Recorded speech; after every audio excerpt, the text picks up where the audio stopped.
Okay. Yeah, you're there. We're there. We're live. You are. Excellent. Welcome everybody to Fertility Factor Fiction, the 3 minutes late edition. That's extra love. Yeah, the post Ireland edition. I literally got off a plane today from Ireland. I was just at the Future Fertility Show in Ireland, which was incredible. Got to meet lots of amazing people and find out lots about how not to do infertility. Which is that right, eh? Oh, that's the lesson, eh? Just wow. Unbelievable. Wow. So yeah, it was an interesting experience as usual. Met a lot of great people, had a good time, loads of patients that needed help, which was great. And I was in not one, but 5 different talks that they asked me to do. So it was like overwhelming, just go the whole time, but we had a good time. And on my way back today, I had the famous, is there a doctor on the plane? And I had to help resuscitate a guy, which was interesting. Never done that before, but I got him feeling a little bit better, and then helped put him to sleep, and then gave him my seat in business class so he could lie down so that he'd have a chance to recover a little bit, and piled about 18 blankets on him. And he started feeling better. So his wife just messaged me and said he was doing much better. Thank God. So that was good. Glad to hear that. Yeah, I've never done that before. I got called once before. The guy had a massive headache, and there were 3 doctors on that flight. And I said, let's give him a shot of Toradol. And the other doctor said, no, let's give him some ibuprofen. And we couldn't agree. So I said, you do you. So I left it alone. Anyways, so lots of safer that way. Well, you don't want too many cooks in the kitchen. That's it. Lots of very interesting articles out recently, but I would have to have my little iPad over there in order to pull those up. And some cool stuff. There's a new study on diet and omega-3 supplementation and whether or not it impacts your success. And it does. And it's a randomized controlled trial, which is super interesting. There's a study looking at the impact of sperm DNA fragmentation on whether or not embryos come out euploid.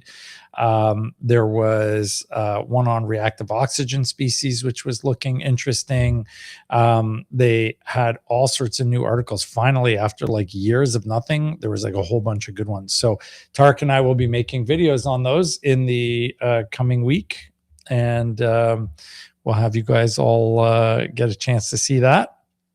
And then we put out a really good video the other day on GLP-1s, I thought, and that there is more and more evidence, anecdotal from patients supporting the fact that they feel way better on GLP-1s when they have endometriosis. So I think that's going to be a thing in the near future. And then on top of that, there is going to be one that we're going to do on NAC. There's some a very recent evidence that shows that it is beneficial for patients who have endo. Not quite to the extent that all the posts are showing, because all the posts say it shrinks your cysts, and it does by 3 millimeters, which is clinically irrelevant. But it's still beneficial in terms of symptoms. And there is actually a little bit of evidence that people are getting pregnant naturally on it as well. So I don't have an article to review with you tonight because I literally was flying back early in the morning and haven't had a chance, but we will get on that for you guys right away for next week. I think we'll have an article for next time. So Tarek is scrambling to get TikTok working on his phone. Your phone. I never logged in on my phone. I know. Yeah. I don't know that that's going to happen, buddy. So do you have questions for us tonight? Of course we do. Excellent. Of course we do. That's for sure. Dr. Victory, Dr. Victory, Dr. Victory. Hi, King, T, and Dr. V. So we'll start with the good stuff. I like how you let that one hang for a second. I was like, which King? Let it be known.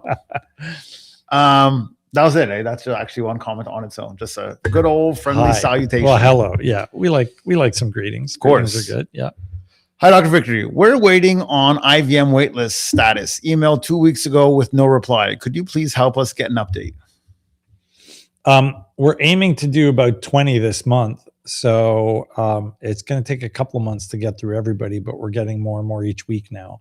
So I'm hoping we'll ramp up to about like 5 a week. That's kind of the goal. So we should be able to get there.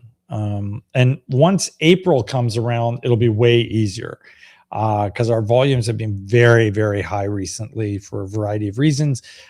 We're triple what we normally do. So hopefully it'll settle down once April rolls around. So we'll be able to do way more cases then, maybe even more than the 20 a month. But why don't you DM me and give me your name, and I'll find out why no one's responded to you. I'm going to do an FET for day 3, embryo 2, 8 cell.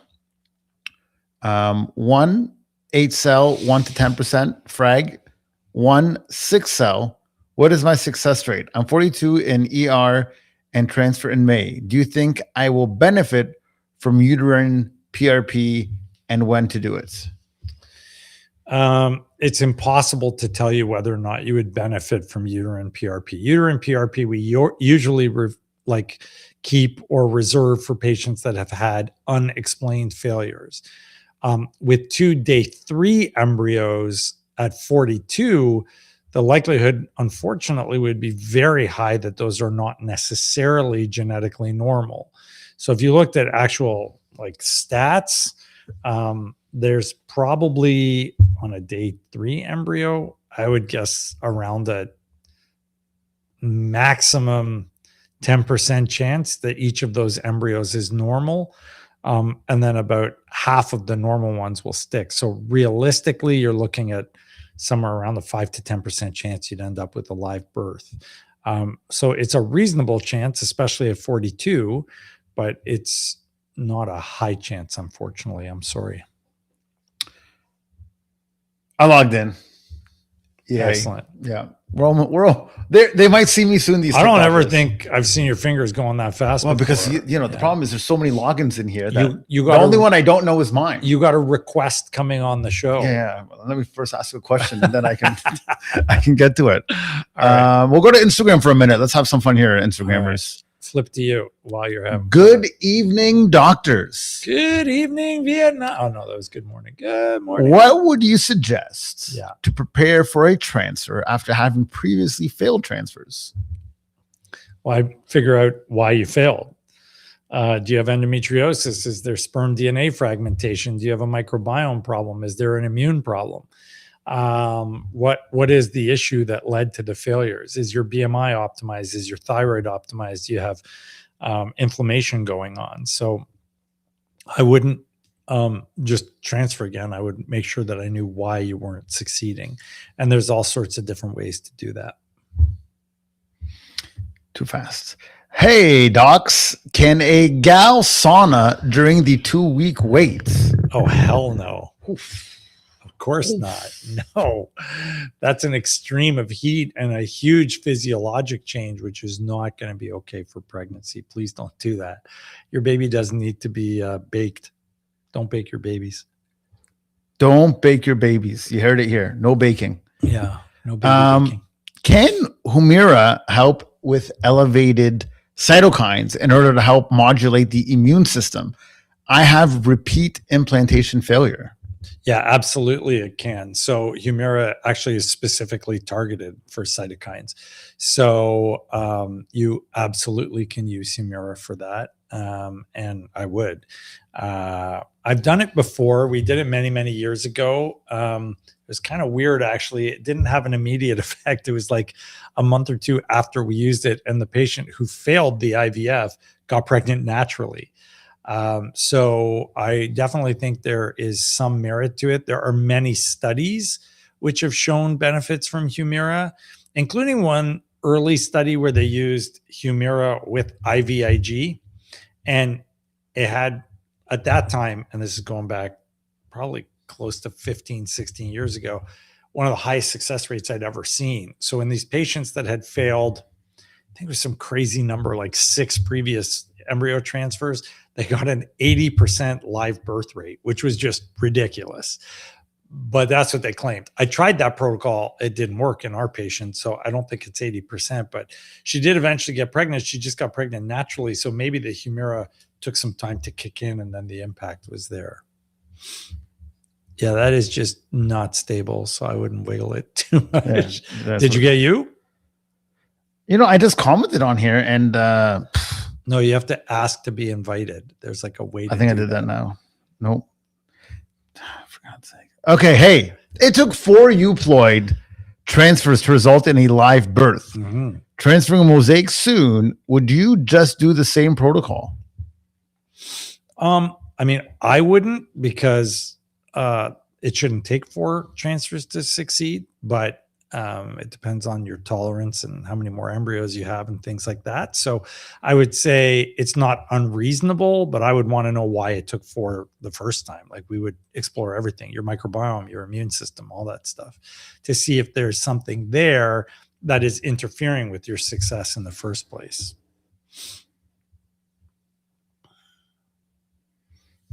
I'm almost there now.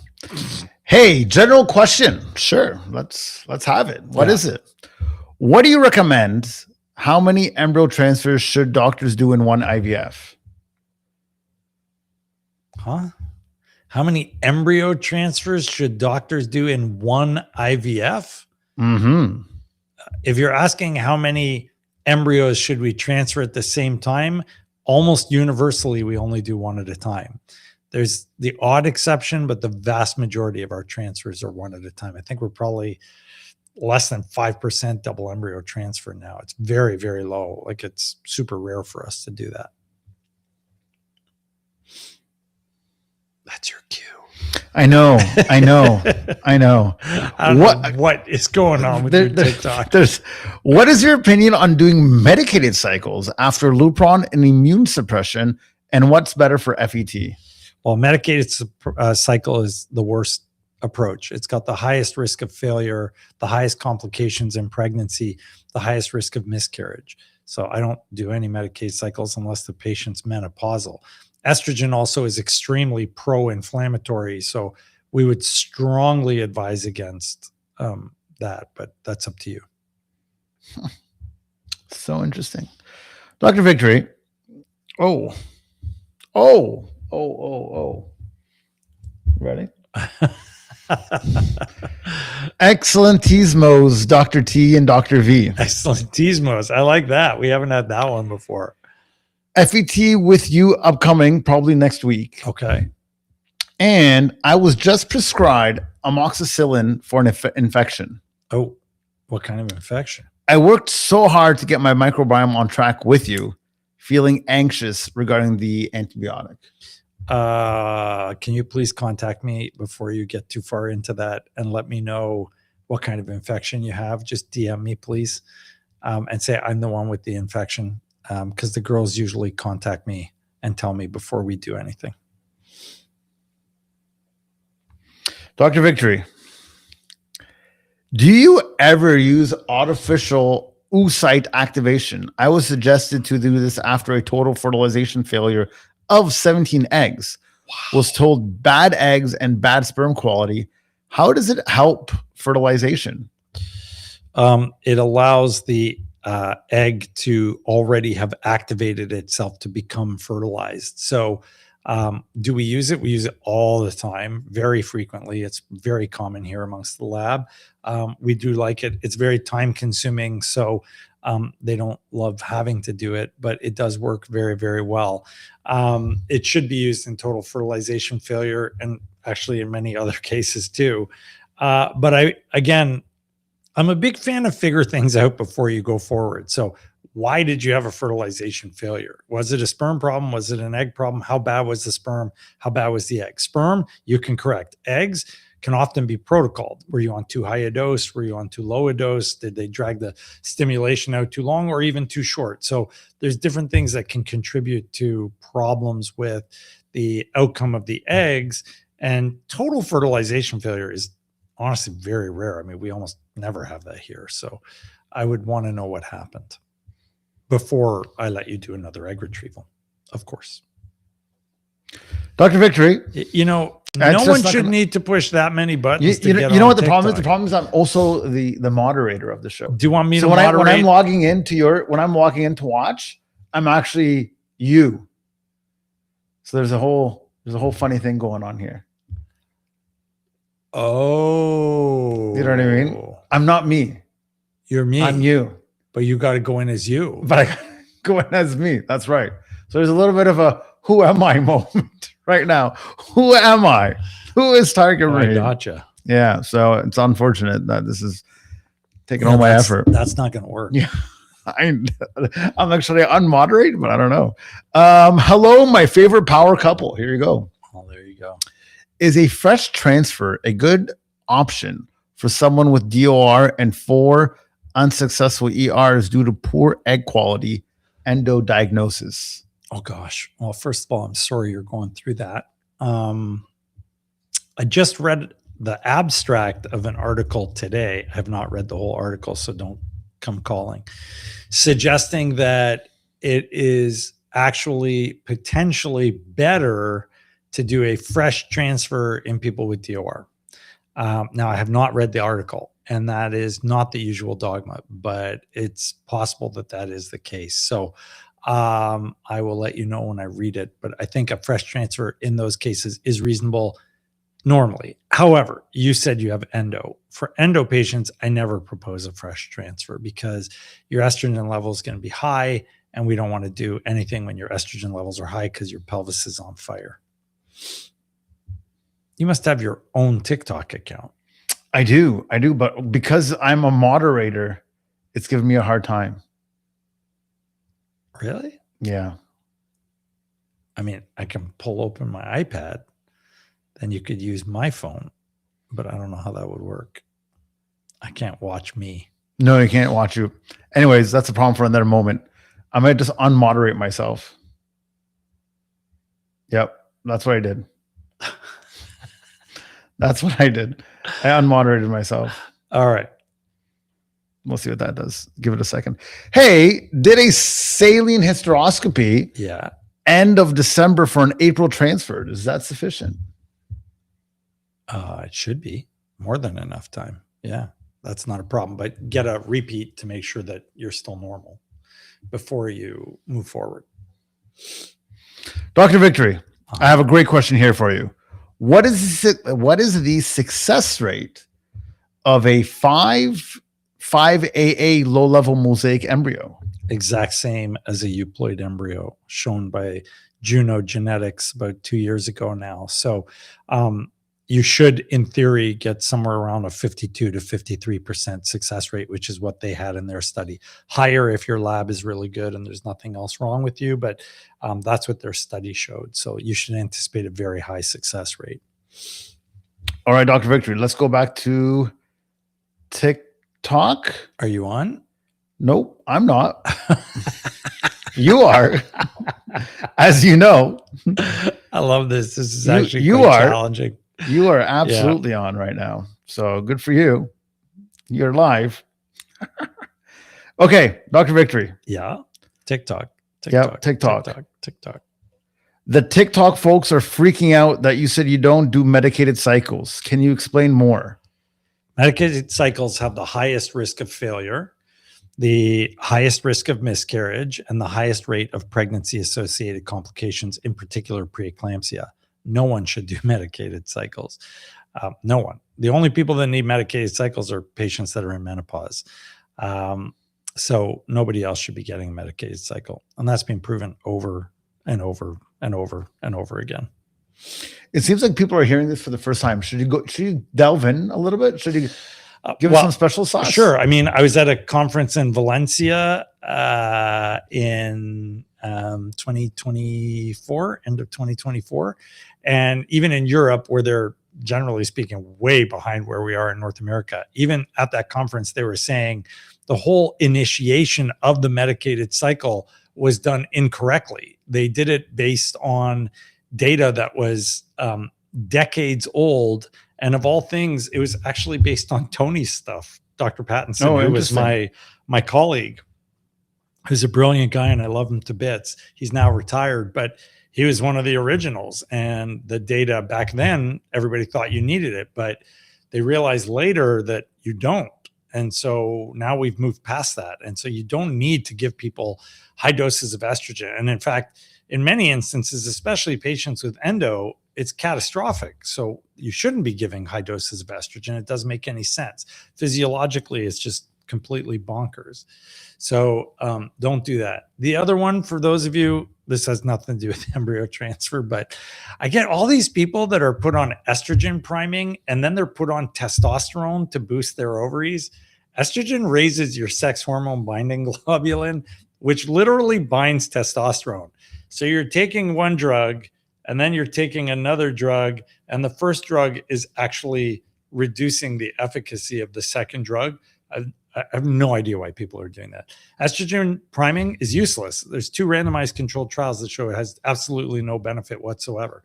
And if you're trying to go on testosterone, you definitely shouldn't be on estrogen, because then you just need more testosterone to achieve the same effect. So please don't do that. That makes no sense. Letrozole is the best way to do an embryo transfer. With or without trigger doesn't seem to matter too much, although there are some people arguing you really should have a corpus luteum.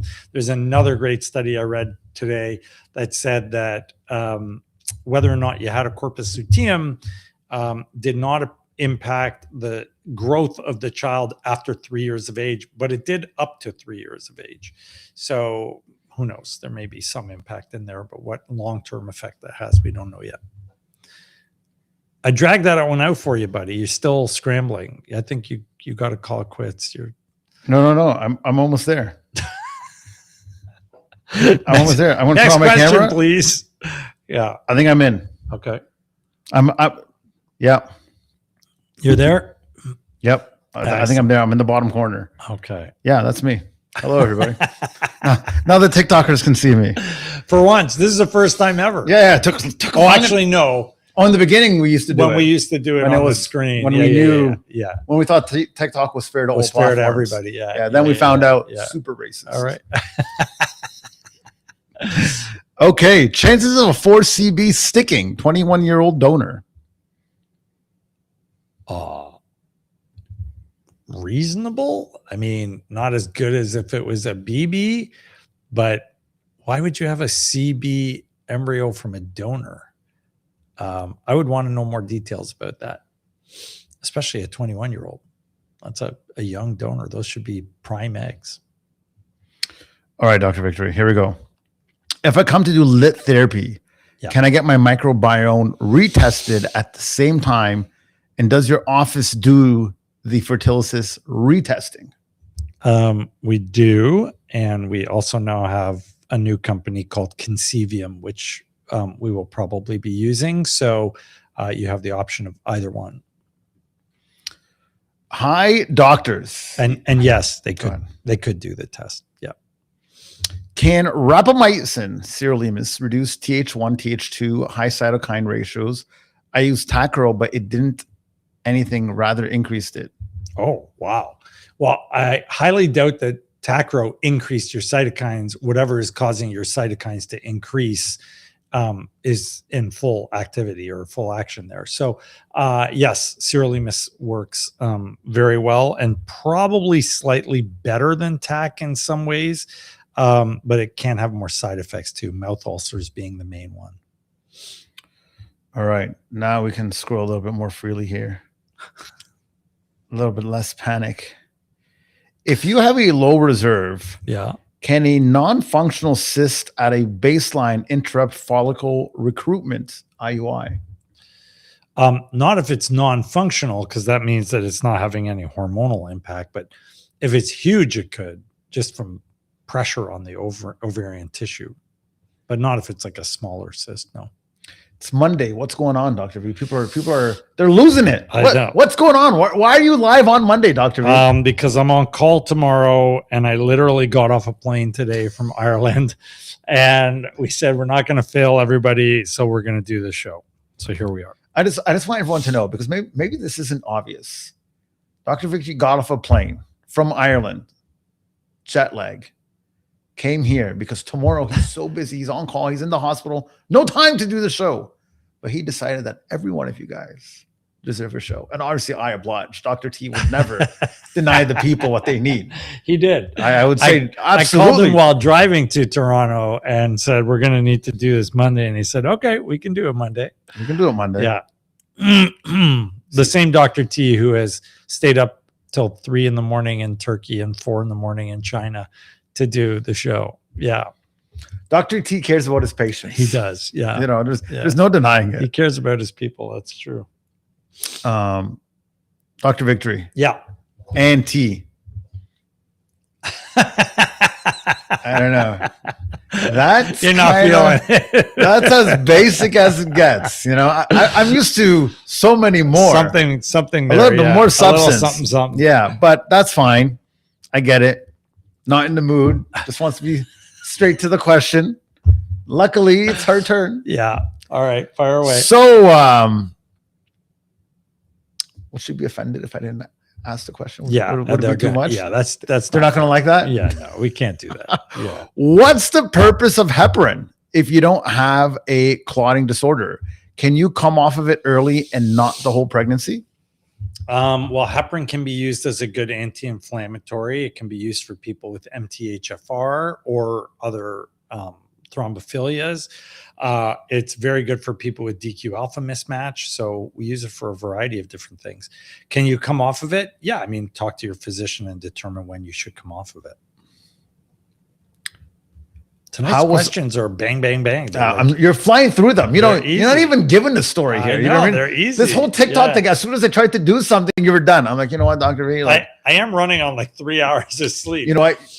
That's what it is. That's you are laser focused today. I'm being very brief. Yeah.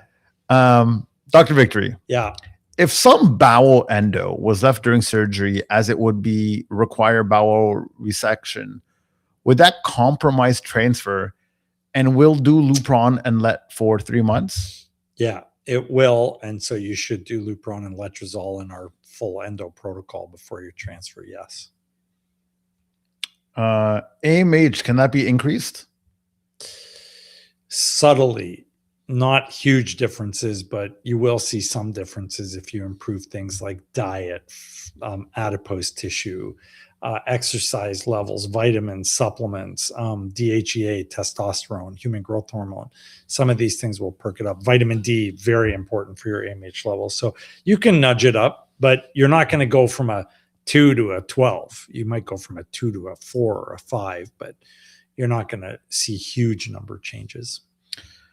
Dr. Victor, I have my FET this Thursday. Okay. Debating on embryo glue or not. We include embryo glue for every single transfer for free. So I can't speak for anybody else, but it's not expensive. So we just made it part of our protocol. Everybody gets embryo glue. What about the surgery and endo article you mentioned last week? It's coming. It's coming. We're working on it. Isabella's back from Italy. Thank God, because I was going to lose my freaking mind. And welcome back, Izzy. And I've already prepared everything she needs. So we just have to submit it, and then hopefully they'll approve it, and away we go. Dr. Victor, here's a question you've heard before. Oh, God. Error test? No. I didn't give it a negative spin. It's just something you've heard before. Okay. There's a demand. Okay. So people want to know. Okay. People are curious. All right. The internet is chatting about it. Chatting about it. Yeah. Right. Okay. What is the criteria for IVM? 48 years old, 2 IVF failures 5 years ago. Can I sign up? Yes, you can. Age less than 50 is the criterion. And we just had another patient get to blastocyst. So I'm kind of excited. We'll see how things go. So yeah, we are getting better and better. The egg retrievals are definitely getting better and better. And embryo development is hit and miss, but keep in mind, these patients are very difficult patients, either age or multiple previous failures. We're not taking the cream of the crop and trying this on them. These are people that have previously failed. So I'm very curious to see where it takes us. It is the future. The technologies that involve correcting aneuploidy all involve having to mature the eggs. So we're basically positioning ourselves to be ahead of the curve. And in fact, we're already ahead of the curve. So I think this is going to be a huge game changer when, things turn around for the IVF world. So the individual that asked about the embryo glue. Yeah. You ready? There's the follow-up. $600 for embryo glue. My clinic, you're ready, right? I'm Put the ready. drink down. Yeah. My clinic charges $1,000 for embryo glue. Ooh. If it improves my chances, I will pay it. Wanted your opinion. If you look at the data, it's controversial. There are studies that show it's up to a 30% increase, and then other studies that show no benefit. I can't comment on what any other clinic does. I can just tell you ours is free and we're still cheaper than almost every other clinic, and every single patient gets it. So that's what we do. It's funny because let's say you're the cheapest. For the sake of argument, let's just I think we actually are the cheap. Really? We're at least, if we're not You're the for sure cheapest, not the most expensive. Oh God, we're not even close. And we're actually almost 1/3 the most expensive. Oh wow, that's a crazy price. I know. So imagine somebody going to their clinic and they're like, "Oh yeah, Dr. Victory, but he doesn't include. He's only charging this much. How could he possibly be doing all these things?" And I'm sure he doesn't include embryo glue. And it's like, no, even embryo glue is included. So these people, they're paying way more, most likely, for the entire IVF cycle, and they're still being nickel and dimed. Oh yeah, for all the extras. Yeah. Right. Yeah. That's why so Wendy sent me that post with Gillian Anderson from The Crown. Yeah, right? I saw that. That was great. And even the music was good on that. I'm literally brushing my teeth in the bathroom yesterday in the hotel in Ireland, gorgeous hotel, by the way. And then I'm playing this and I'm like, oh, I know what to do with this. This is just golden.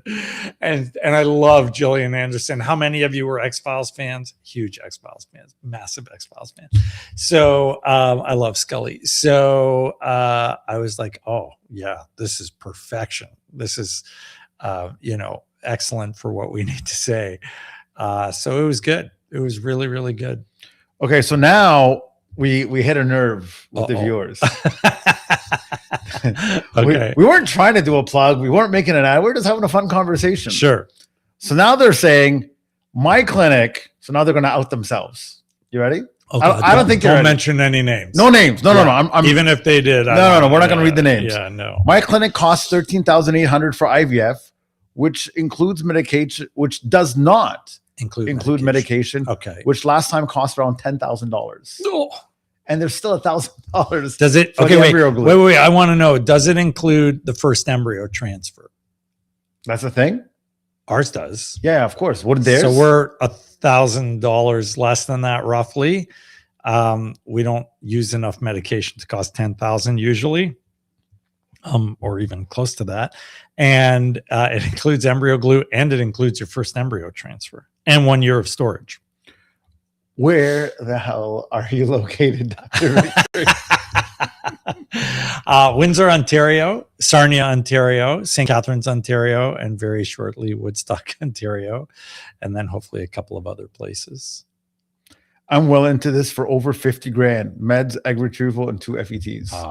The one that annoys me the most, there are 2 cases that very clearly stick in my mind because, honestly, they kind of gnaw at my soul a little. So one is the American lady we talked about last week with the uterus that never should have been transplanted, who is this beautiful, super friendly, very sweet lady who, if I remember correctly, I think she had sunk in $250,000 US. Oh, wow. $250,000 US. That's, what is that, like 400 Canadian? Oh, yeah. That's right up there. Into her Almost IVF. $500,000 for sure. And having been inside her uterus with a camera, it was, there's no way an embryo would have taken residence there. It's impossible. Yeah.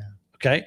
So that one. And then there was another patient who went to a Canadian clinic. I won't specify which one for various reasons, Definitely not one of my favorites. That's for sure. Definitely didn't come to Dr. T's clinic. That's for sure. Yeah, didn't come to Dr. T's clinic. Yeah, and they did three cycles of IVF. Okay, so they got the egg retrievals, they got PGT and meds, and they got the embryo transfers from those egg retrievals. 3 cycles of IVF. She spent 120,000 Canadian dollars. Wow. So just to put that into perspective, okay, if you made an average of, let's say, 4 embryos, just average, let's say, even 5, okay, and you did your IVF, and you paid for all your meds, and you paid for all your PGT, you'd still be in the probably $25,000 range with us, maybe tiny bit more. So like 3 rounds of that, you would have been at like 60, 75, like in that neighborhood, right? And they spent 120,000. And with us, when you do 3 rounds of IVF or even 2 rounds, we drop the price per round the more you do. So like 1 round is 13.7, but 2 rounds of IVF is 20, and then 3 is like 26. So we keep making it cheaper because these are the people that need the most help, right?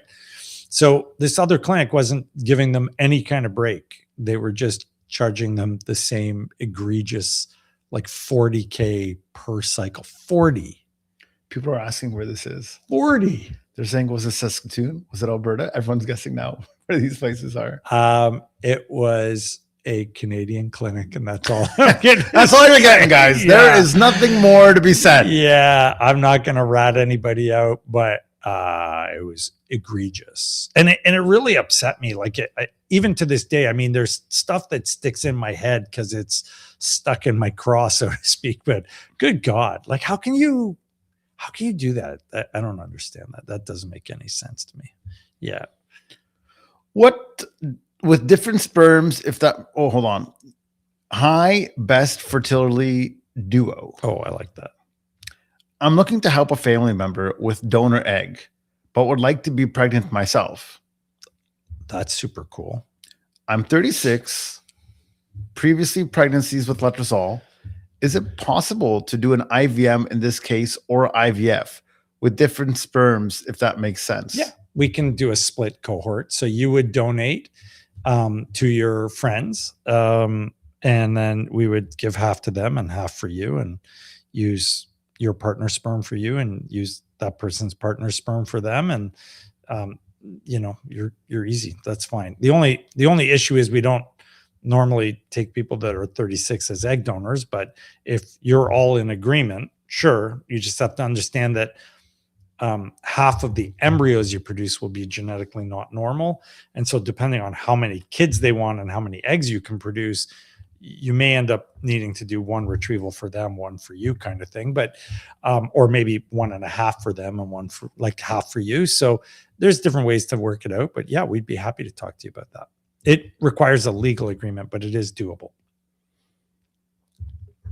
Hello, beefcakes. In my case, they're referring to my weight. How often do you use Neupogen for priming pre-retrieval, and does it work?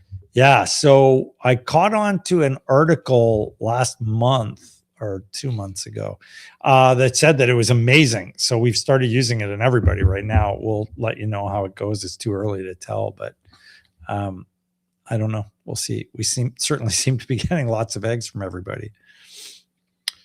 Would you recommend assisting hatching?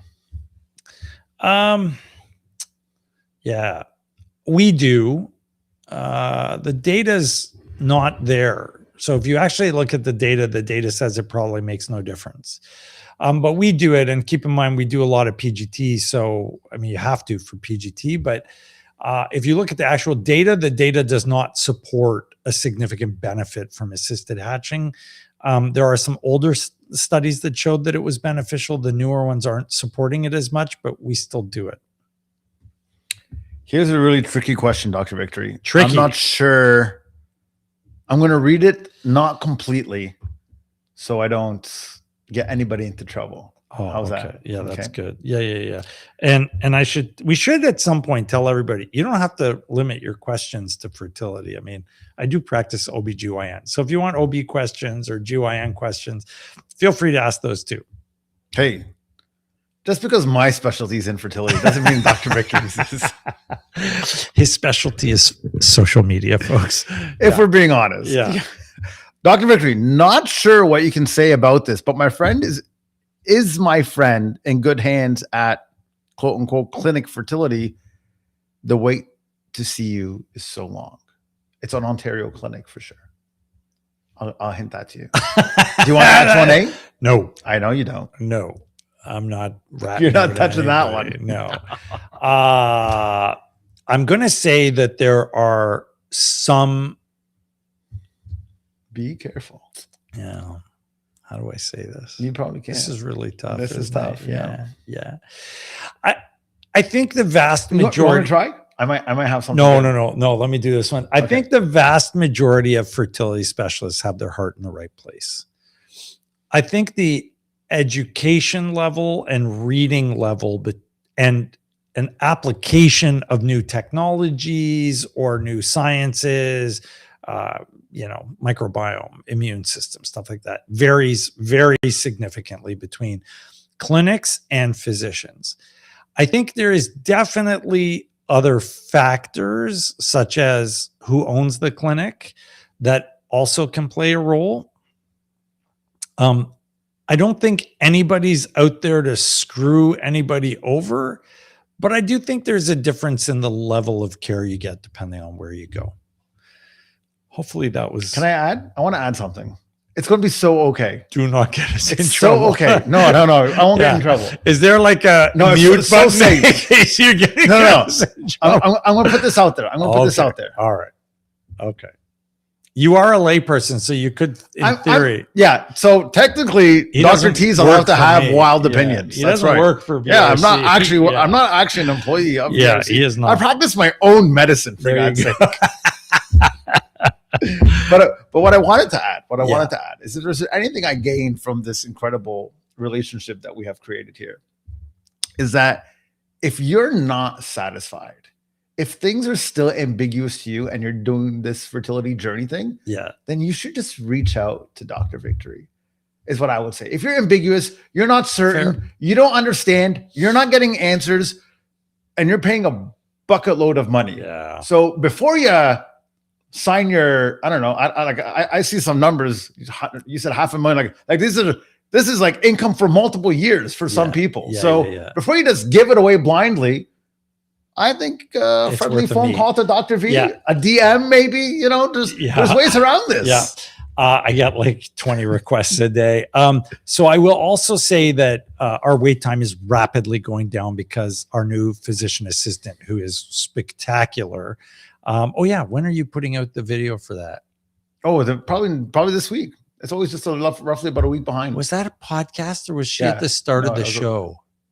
One was one was the other. I forget who was what. Marla was a podcast. Marla was a podcast. Steph was just at the start of She the was, show. yeah, she was live, wasn't You she? got to put that on as a Special. separate clip. Yeah. So Steph, our new physician assistant, is brilliant. She's super smart. She caught on to everything lightning quick. She's absolutely wonderful in every way. She's super gracious. She's very sweet. She gets it. I freaking love her. She's amazing. So she is now independently taking care of consults and visits, and then I come in after. So it's cut down our wait time drastically. So within the next, I would anticipate 2 months, we should be down to almost no wait time at all, like weeks. And then we have Shireen. So everybody here is very good, very well trained, very knowledgeable, very human, very humanitarian. There you go. Everybody's very human here. Speaking of very human, I watched all the very movie human. Bugonia. Did you see that? No. With Jesse Clemens? You know that really weird looking actor, Jesse Clemens? He was in the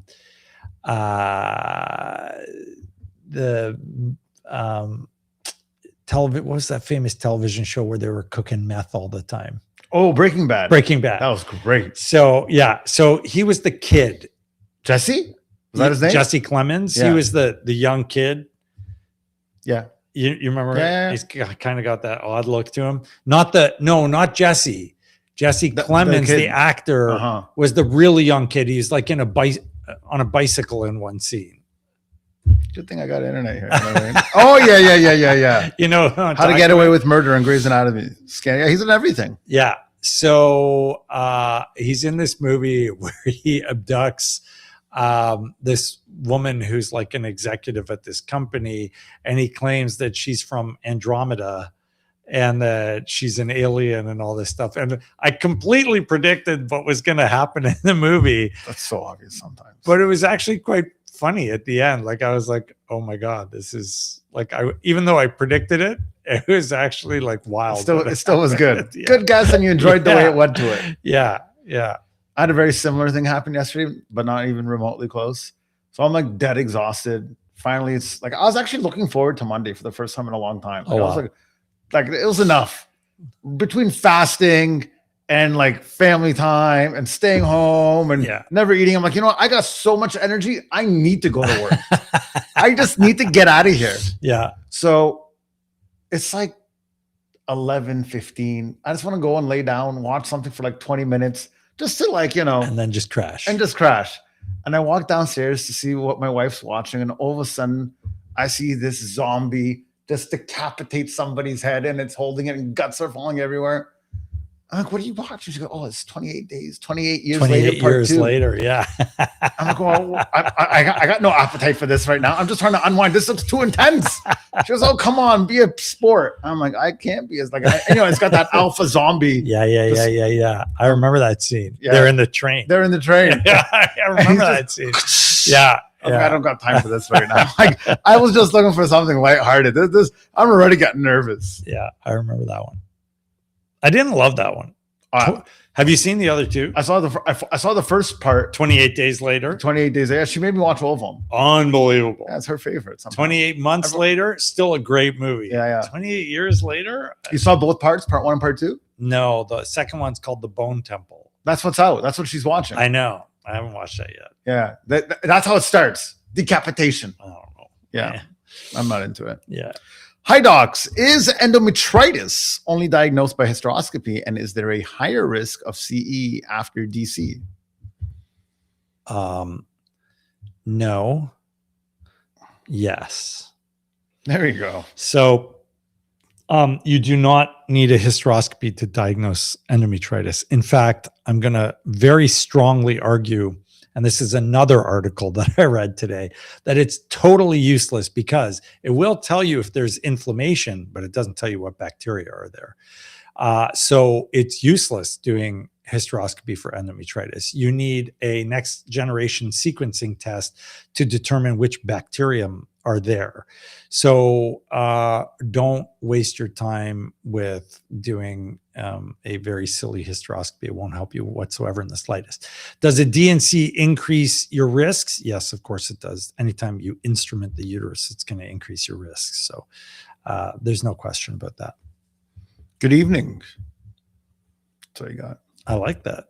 That's nice and Good easy. evening. First baby, they IUI'd at 40, my own egg.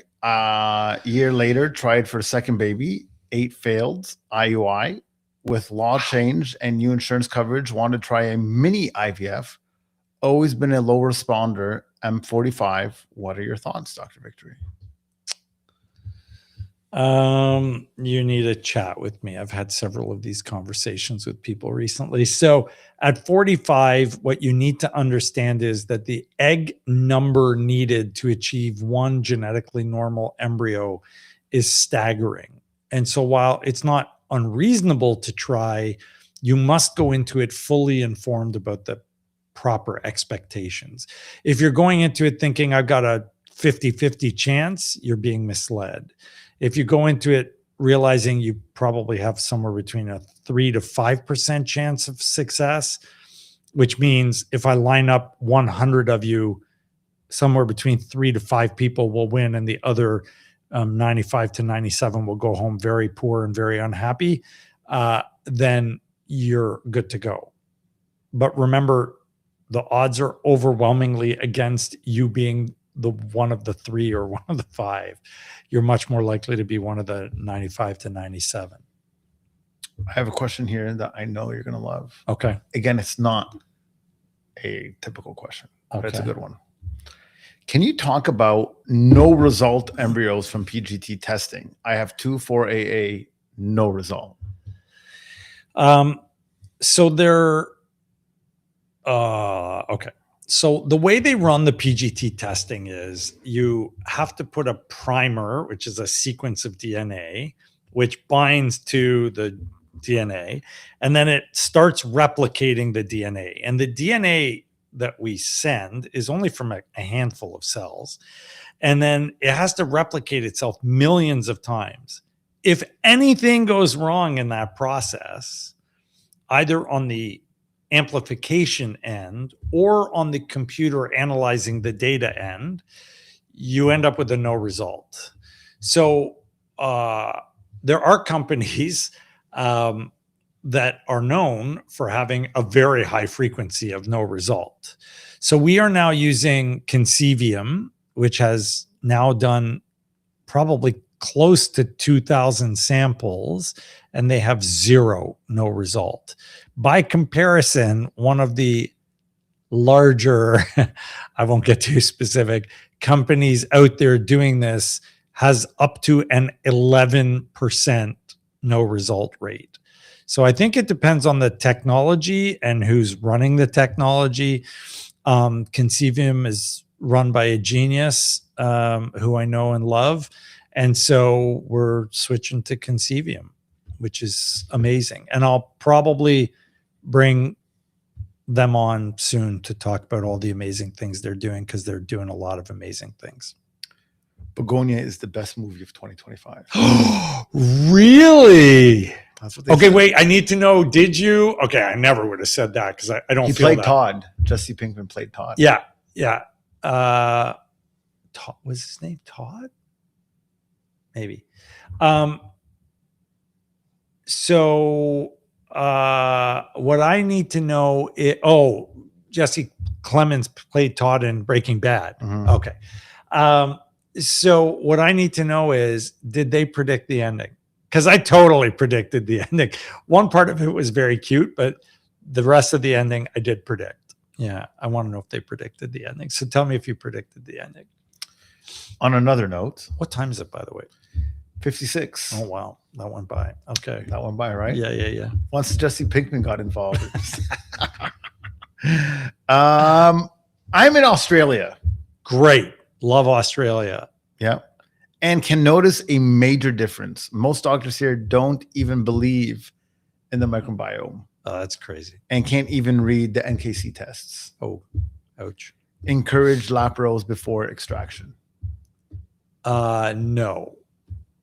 Encourage laparoscopy after all your extractions are done. If you do it before, unless you've got some epic disaster with your egg quality, if you have endo, you're going to make your endo worse when you do your IVF. So if you operate first and then you get your IVF, your endo's coming back, in which case you may need to operate again. So you never want to do that.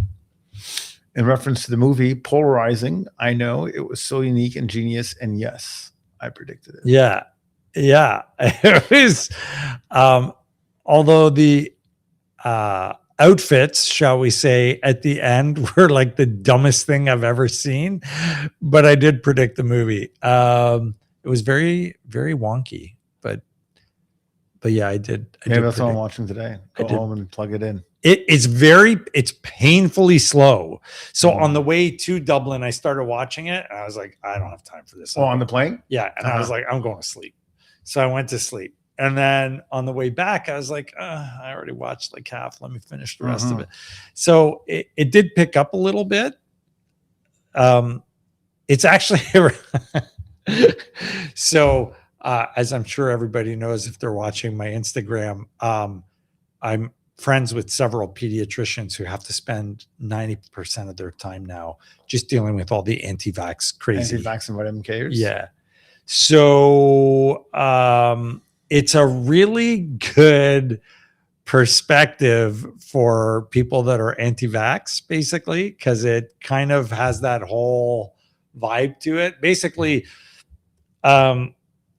he feels that the earth is invaded by aliens and that they are trying to destroy humanity.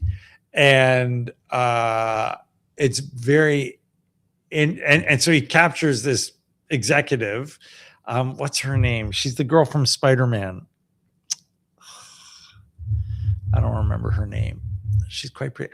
Emma Stone? Is that Emma Stone? I think it is Emma Stone. Yeah, Emma Stone. Emma Stone. So she's this executive, and then he believes she's an alien. And then he basically kidnaps her. Is not ruining anything. And then the rest of the story is about what happens after he's kidnapped her. And again, I totally predicted the ending, but it was quite shocking to me. I never expected it to be the way it was. So anyways.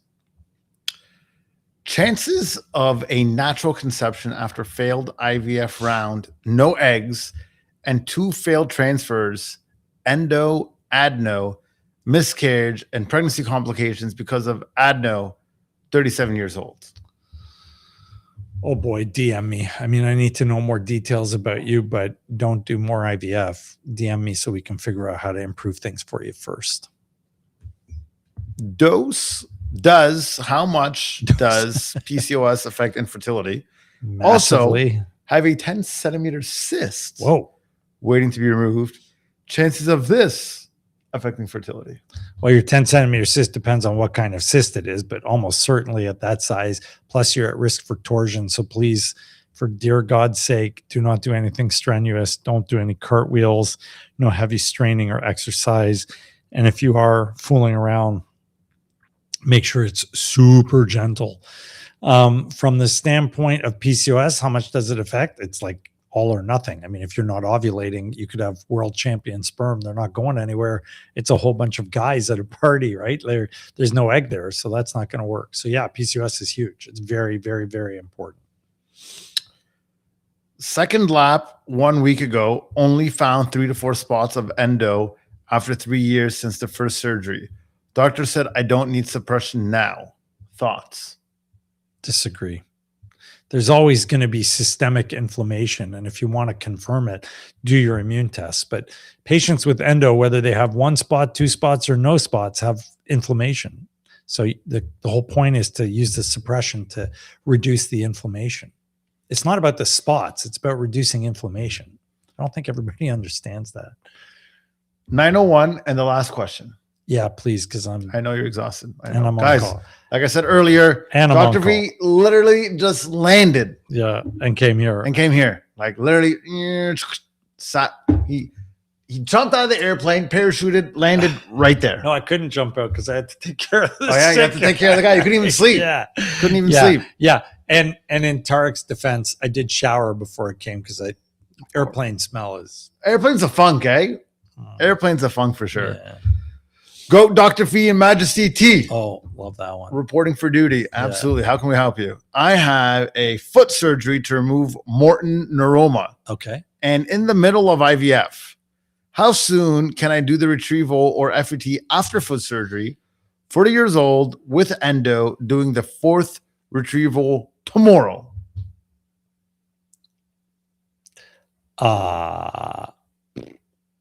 Good question. Assuming you don't have any infections, I would say probably 2 months.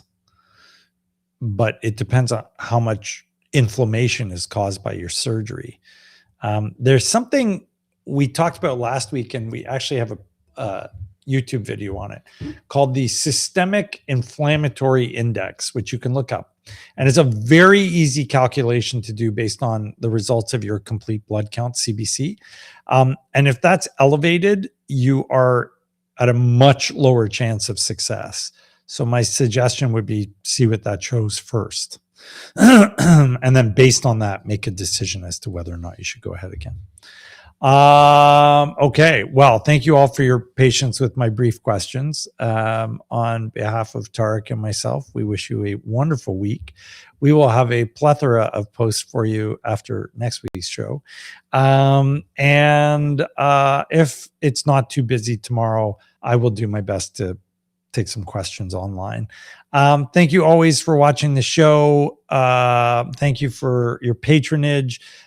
Thank you for helping make us better. You know what? We love feedback from patients. I've had patients tell us how to improve things. We've had patients tell us what they love, what they don't love. And I love that. I always want to get better. So I take all of that criticism and we use it to improve. So if you have feedback about the show or you have feedback about the program, let us know. And we will also have Allison DePuter on soon to talk about She, which is a clinic that provides advanced female wellness care, which I really love. And she is a very dear friend of ours. So she's going to be on for a podcast with us coming up soon. Have a great night, everybody. We'll see you soon.